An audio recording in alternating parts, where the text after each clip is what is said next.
dalle os meus parabéns a don Xurxo Manuel Rodríguez Año. Un forte aplauso.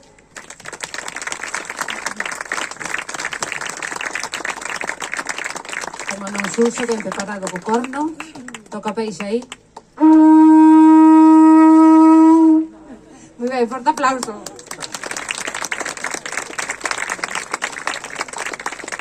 Bueno, eso sí, entregámoslle tamén o seu diplomiña como gañador.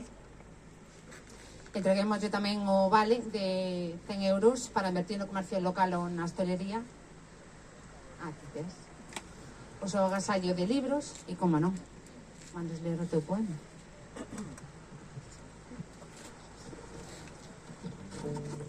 Queres tocar o corno antes ou despois? Arríalle un corno, arríalle un corno. Veña. Son unha...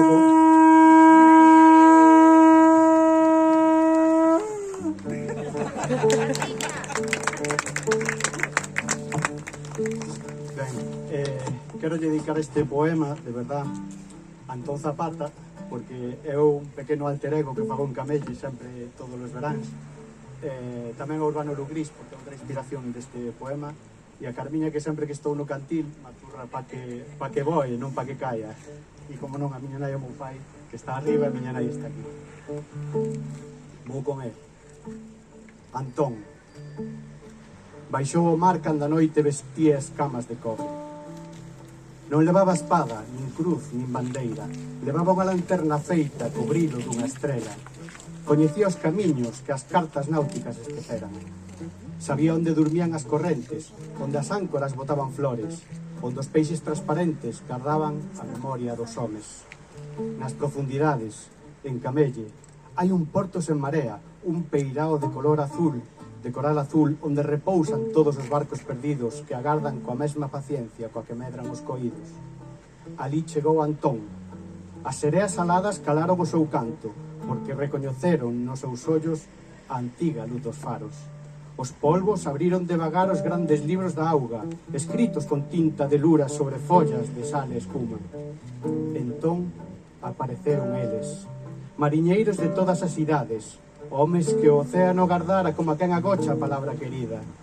Viñan cubertos de area branca, de argazos convertidos en mantos, de silencios.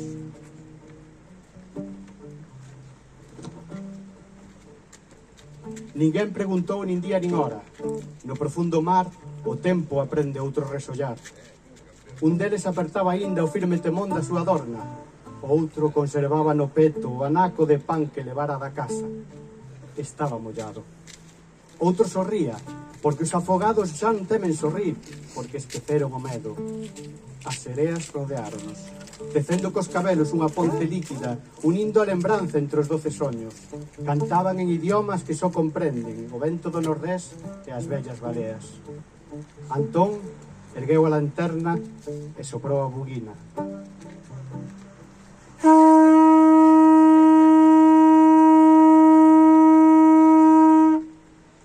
Non para romper o feitizo, senón para lembrarlle o mar que ata quen a máis negra sombra está, merece sempre regresar. A luz abriu corredores entre os bosques de oljas.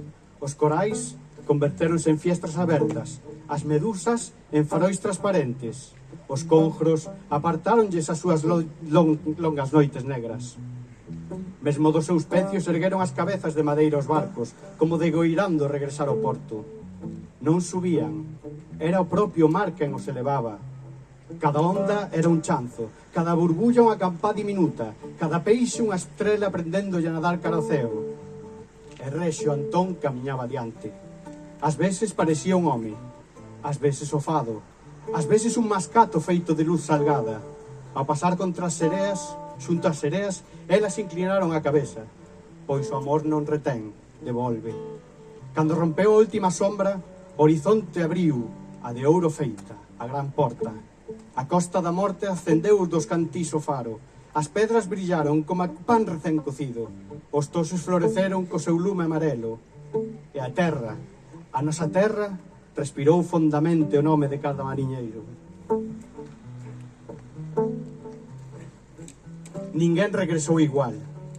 Levaban nos ollos o azul máis fondo do océano, nos beizos o sal da eternidade, e nas mans unha paz que non existía na superficie. Antón apagou a lanterna. Xa non facía falta, porque o verdadeiro faro era agora a memoria.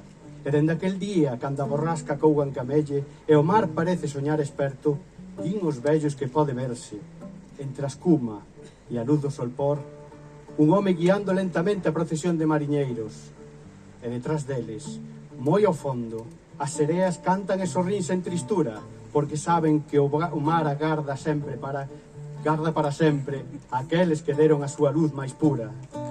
Non son fantasmas, son lembranzas da terra amada.